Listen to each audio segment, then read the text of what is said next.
I know this is not a popular topic. Most people don't talk about this. We're in an age where divorce and all that type of stuff is more popular than actually fighting for something that you value or fighting for something that you thought at some point was important.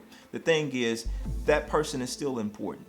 You were still important to that other person, but somewhere along the line, you may have lost that. You may have lost focus once the infatuation went away, once the initial attraction went away. You just have to find it again. It's still there, but sometimes we can allow the small things to become so big until they blind us of what the real picture is. And you can't do that in a marriage. You have to make sure you keep the main thing the main thing.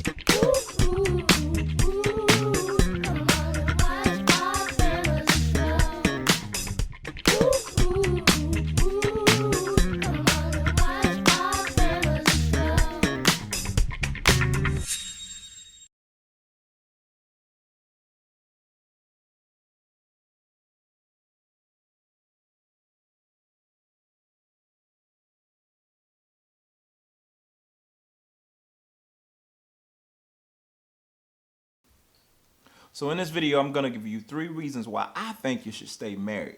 Number 1, honoring your covenant. Honoring your covenant. You know, this little band, can you see it there? This little thing here represents a never-ending covenant. You know, this circle never ends. But the problem is nowadays, where we are, most people don't care anything about covenant anymore. And I'm old school in the sense of your word is your bond. This to me represents your word, and most people don't honor their word anymore. So first things first, honoring the covenant that you made with this person, with the significant other, before your pastor, before a preacher, a court, whoever, however you did it. When you put this ring on, you made a covenant. You gave your word that you was gonna do something for better or for worse. Problem is, when worse happens, most of the time that's when a lot of people bail out. But I encourage you to hang in there and keep your word, because it's worth it in the end. Staying true to your word is just like planting a seed. When you put that seed in the ground, it has to go deep in the soil before it begins to produce anything. Before you begin to see any harvest of what you've planted, it has to go deep in the ground, especially if you're gonna plant a tree. It has to go deep, and those roots have to grab onto something. It's the same thing in your marriage. You can't expect an overnight success when it comes to marriage. Disney gives you this fairy tale of what everything should be, but that's nowhere close to what it really is. But you will only see that when you stay committed, when you stay in that covenant and you don't back out when the times are tough. But it is something good on the other side of it. Okay, so before we move on to point number 2 and 3, be sure to hit that like button and subscribe if you're not already watching our videos. Turn on the notifications so you know each time we post a new video. Number 2, great things happen when you work together. Great things happen when you work together. Now, I have about 12 years married, 18 years total with my wife. And one thing that I've noticed that's been a constant in our relationship, once we put our minds together, once we're on one accord, we're thinking the same, we're actually in unity, operating, is nothing we can't accomplish together. And especially when you know your significant other has your back and you have their back when it comes to their ideas, their plans. You put those things together, you can get a lot more done. I see so many people, and I see a lot of couples who have this separate mentality. You know, one of the things about marriage, when you read one of my favorite books says, the two shall become one flesh. That means you two, you bring all those differences, you bring all of them together, and you find a common ground and you work together. And when you become one, things seem like they just flow a little bit easier.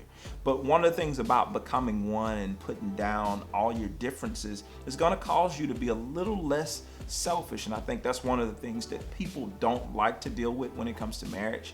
We like to hold on to our own thoughts, our own personal opinion, and that's relevant to a certain degree. To be an individual, you have to be yourself, but you don't have to be at odds with each other. There is common ground that you can find with this person. Sometimes once you spend a little while with someone and you get to know them, you tend to focus in on more of the negative than the positive things. But I challenge you, if you've been married for a while, start looking for things you can learn about your spouse that you may have missed over the years, because people do change, but the thing about it is we always want to come together and make sure we're on the same page as it relates to that common ground. If you can find common ground, if you can find unity, you can literally accomplish anything. So 2 things that will make the biggest difference in saving your marriage, if your marriage is on the rocks, are love and respect. If you both can practice these 2 things, loving one another and all the attributes that come with love, if you don't know what those are, check out 1 Corinthians. If you have a Bible, check out 1 Corinthians 13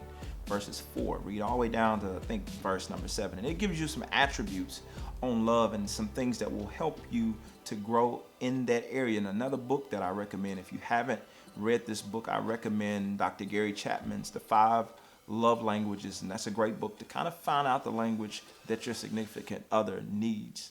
Number 3, there is no place like home.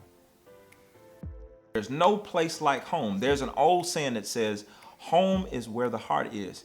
If you've done point number 1 and point number 2 that we've already talked about, in my opinion, your home will become a place that you love to be.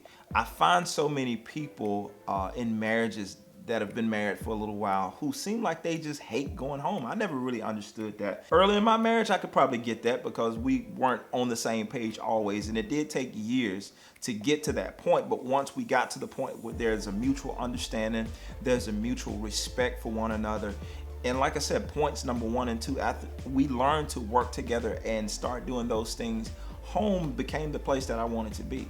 I'm not saying that, I don't enjoy some time away, or, my wife doesn't enjoy getting away sometimes, but ultimately, home is where your heart is. You don't have to look for somewhere else to be. You don't have to look for comfort in someone else. Think about it this way. We have a saying from the South when people come to our house: make yourself at home. And what does that mean? That means get comfortable. You are welcome here. Now, when your home has become a place where you don't feel welcome, or where your spouse doesn't feel welcome, of course, they're going to want to leave. So you want to do the necessary things, i.e. point number 1 and 2 that we've already talked about. Constantly working towards improving your relationship so your house always feels like a home. And ultimately, your kids, if you do have kids, or if you're thinking about having kids, they want to be in a safe environment. They want to be somewhere where they feel safe, where they feel at home.